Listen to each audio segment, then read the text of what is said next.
What's up mga idol? Welcome to my YouTube channel, Idol 2NX Vlog.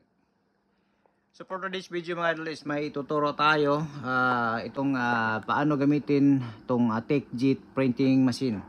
So sa mga mayroon nito, tuturo ko sa inyo kung paano siya gamitin sa mga hindi na nakakaalam.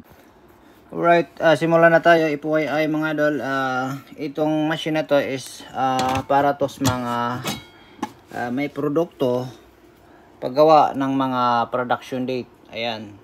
So sa mga negosyante na wala pang kailangan ng maglagay ng mga expiration date sa inyong mga item, sa inyong mga produkto, bili kayo nito. Recommended ko sa inyo is maganda tong gamitin, itong TechJet printing printer. Sorry.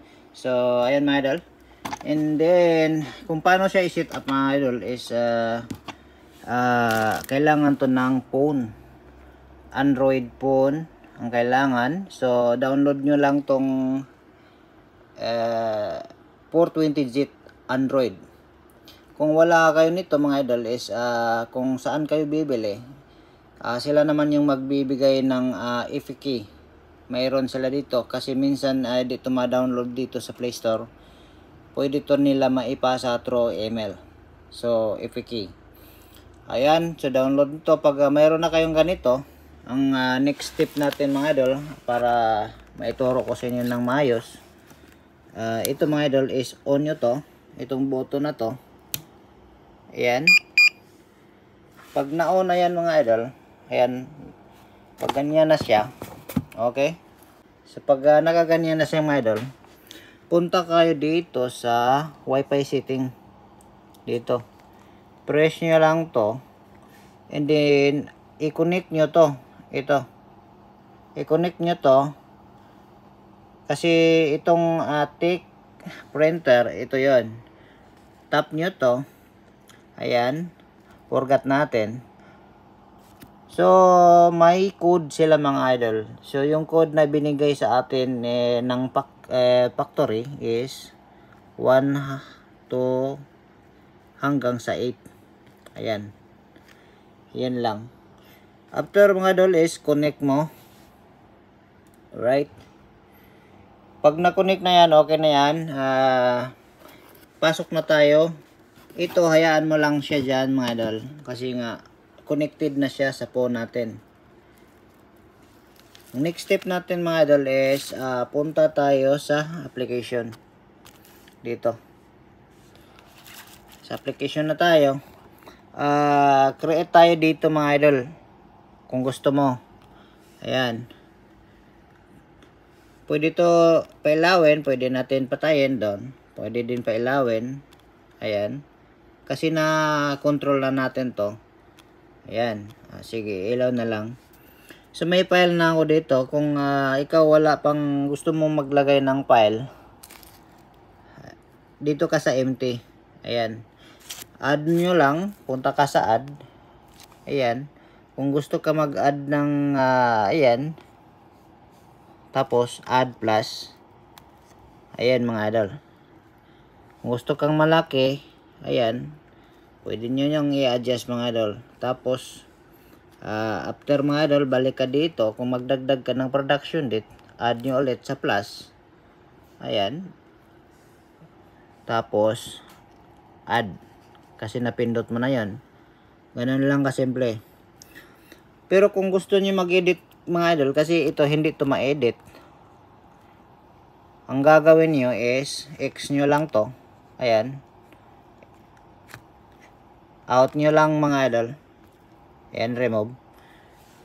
Kayo na mag-set ng English. May English naman lahat ng mga ano dito, language mayroon naman.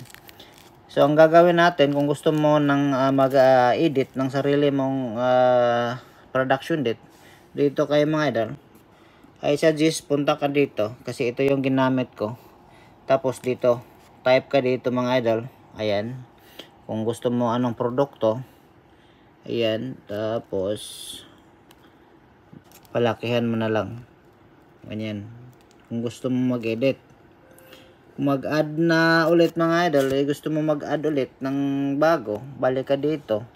Same as usual, plus pa rin kayo dito. ganyan. Dito pa rin. Lakihan mo lang. So, may ma-adjustment naman dito kung gusto mong saan i-adjust. Ayan. Kung gusto mong same adjust. Ayan. Click nyo lang kung gusto mong magka-ganyan. Save natin sa kasi nga ano to, sheet nun nyo lang. Ito i-save natin dito sa printer. So ito yan. Ayan. So 008, pwede nyo itong baguhin. Pwede nyo pangalanan ng bago. File 1. Save nyo lang mga idol. So ito. Confirmation to sa English. So kung di nyo nabasa to, set nyo to sa English mga idol. May language naman eh. Ayan. Kung gusto mong mag-print, tap nyo tong ito. Ready. Ayan. Pag na-save na yan.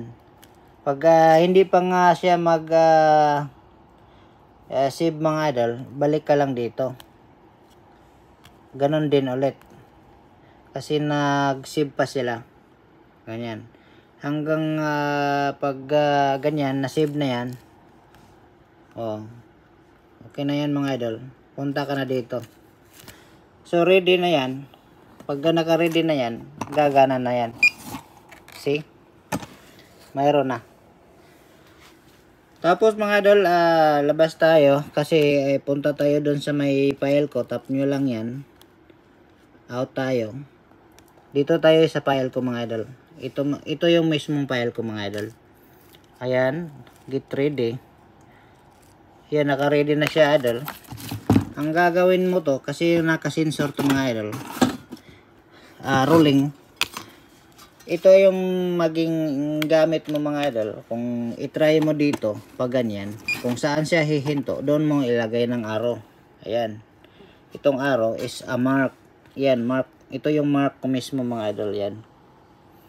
So, dito ka magsimula, roll mo dito. Ito yung mark. So, saktong-sakto to dito. So, pakita ko sa inyo mga idol. Ayan. Right? So, ayan mga idol, nailagay natin. So, gaya niyan lahat mga idol. Kung may mga produkto kayo nga pwedeng paglagyan, ganito lang gawin nyo mga idol. Lagyan nyo lang. Ayan, mark nyo lang. Kasi nga rolling machine to mga idol. Start from. Pag roll nyo mga idol, may button, red button dito sa ilalim. Ayan, pindutin mo to. Ganyan. Pag mag-roll ka. Ayan. Gaya nito. See?